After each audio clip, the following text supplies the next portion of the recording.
Assalamualaikum warahmatullahi wabarakatuh. Ketemu lagi di Gupantoro Channel yang membagikan tips-tips seputar merpati dan serba-serbinya. Malam ini saya akan memperlihatkan burung yang tinggi stabil, yang seperti permintaan Mas Yono Aksa ya.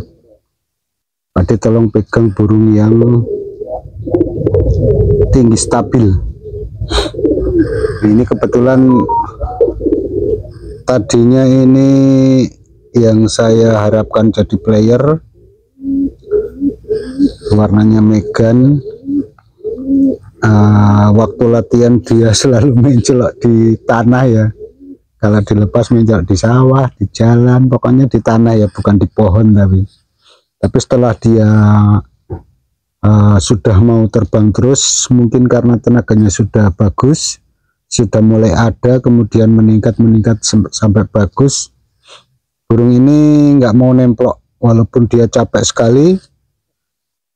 Kan kelihatan ya dari terbangan awalnya itu, kalau dia udah capek sekali ya agak ngampleh gitu, tapi terus sampai di lapak, sampai tinggi, nanti turunnya ngebuang kalau dia udah lelah sekali. Jadi burung ini gampang sekali ditandai ya, maksudnya kita segera tahu kalau burung itu lelah atau tidak.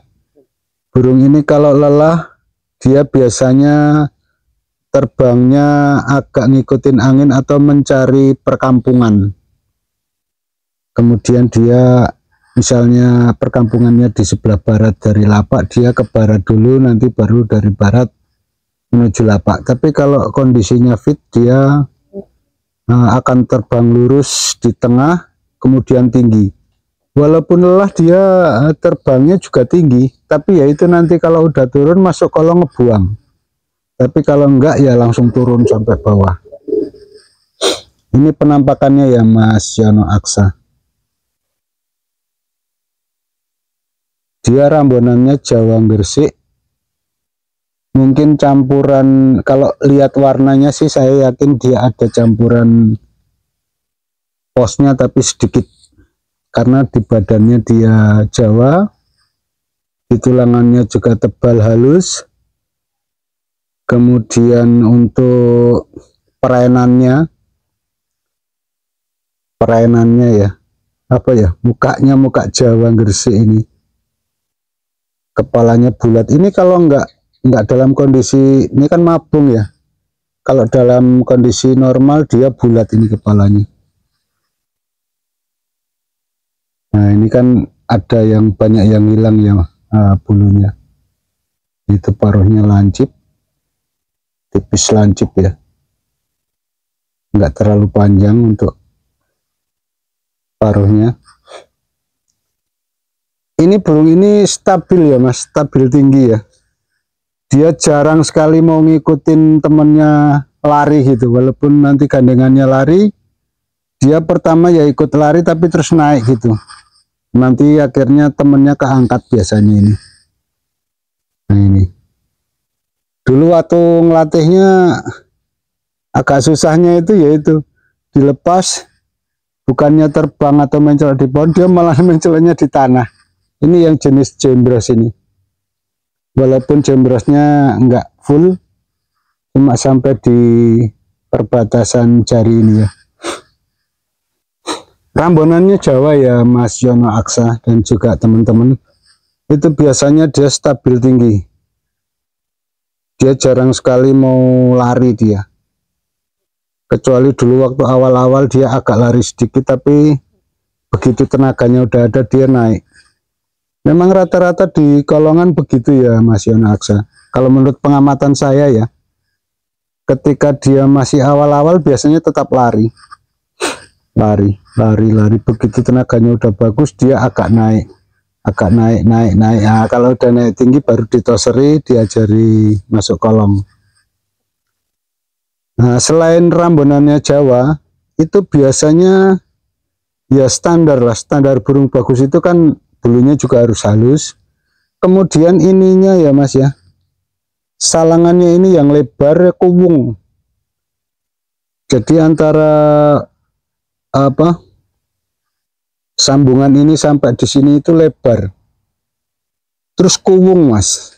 Nah kuwung gini ya, kuwung gini. Nah, jangan yang begini ya, jangan yang begini ya, yang begini. Nah kalau dijembreng gitu dia kuwung.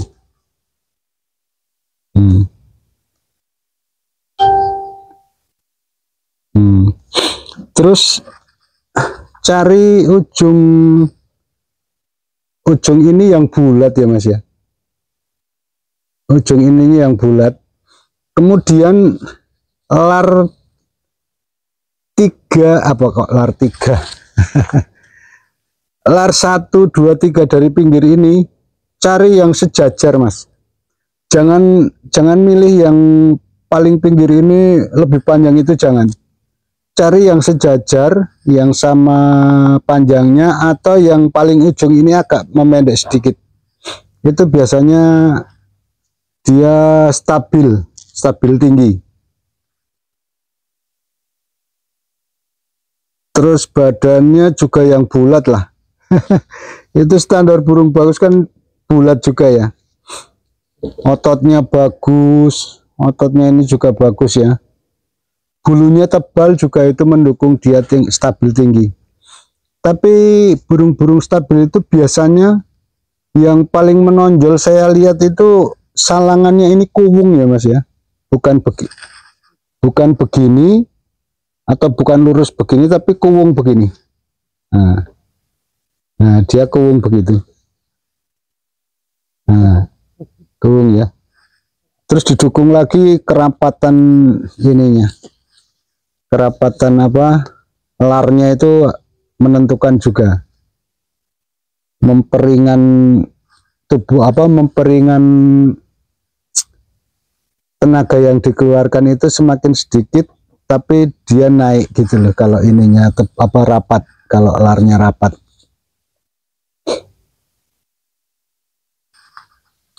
Nah ini enggak rapat karena banyak yang lepas ya mas ya, ini masih mabung kayaknya, atau angkatan mabung ini baru selesai loloh. Biasanya burung juga kalau selesai loloh dia ambrol atau mabung, tapi biasanya enggak semua, dia cepat sekali rapat. Enggak seperti mabung alami itu biasanya lama sekali, karena semua bulu hampir dia lepaskan diganti bulu yang baru. Tapi kalau yang habis loloh itu biasanya enggak. Itu ya Mas Yono Aksa dan juga teman-teman ya, itulah pendukung untuk stabil tinggi itu salangan yang kuwung, ininya yang 3 atau 4 bahkan kalau ada, tapi rata-rata biasanya yang sama panjang itu 3 saja ya. Lar paling luar nomor 2 nomor 3 itu biasanya stabil tinggi dia. Terus sama lar yang bulu lar itu rapat, walaupun burung-burung balap larnya rapat, tapi kan istilahnya karena dia sudah dilatih ataupun dia keturunan balap ya. Tapi kalau yang maksudnya kita secara acak memilih, itu pilih yang larnya ini rapat, kuwung, sama ini yang 1 2 3 dari luar itu yang sama panjang, atau yang paling luar agak pendek sedikit. Jadi ini begini. Nah ini kayak yang nomor ini justru ini yang nomor 2 ini kan baru tumbuh ya. Seandainya ini dalam kondisi utuh semua, ini agak tinggi sedikit ya, sekitar sampai sinilah, sekitar sampai sini ini untuk lar terluarnya. Kemudian yang 2 3 4 itu 2-3-nya itu biasanya hampir seimbang, kemudian yang keempatnya juga hampir seimbang. Jadi seolah-olah kesannya itu rata, terus paling luar itu pendek gitu loh. Susah ya saya jelasin ya, tapi teman-teman coba dibayangkan, kemudian lar satunya agak pendek, kemudian lar keduanya dia lebih tinggi, ketiganya sama, keempatnya hampir sama, kurang sedikit sekali, atau bahkan ada yang sama. itu biasanya stabil tinggi. Bahkan burung-burung yang ekornya panjang itu ya, misalnya satu saat teman-teman dapat ekornya panjang, kemudian larnya agak capu ya, lebih pendek, jaraknya jauh sekali, itu kadang-kadang juga untuk ketinggian ya, untuk ketinggian itu stabil tinggi dia. Walaupun untuk manuver saya tidak bisa memastikan, tapi biasanya burung-burung capu itu juga tinggi. Tapi biasanya terbangannya kurang kesit, kurang cepat, sprintnya kurang bagus, speednya kurang bagus gitu. Tapi untuk tinggi-tinggi dia. Walaupun kesannya wah sayap pendek begitu bisa tinggi, ternyata bisa tinggi teman-teman. Kalau latihannya digandeng burung tinggi terus nanti dia justru stabil tinggi. Kalau diterbangin tinggi terus. Kurang lebih itu ya Mas Yono Aksa ya. Salangan lebar ya, cari yang lebar, kemudian melengkung kuung ya, kuung istilahnya. Oke, semoga ini bermanfaat untuk Mas Yono Aksa dan juga teman-teman semua yang berusaha memilih burung yang stabil tinggi. Itu gambarannya begitu ya. Coba pilih yang seperti saya sebutkan tadi. Mudah-mudahan teman-teman segera mendapatkannya dan dilatih bisa menjadi andalan kita. Oke, semoga ini bermanfaat. Saya ucapkan terima kasih. Akhir kata, wassalamualaikum warahmatullahi wabarakatuh.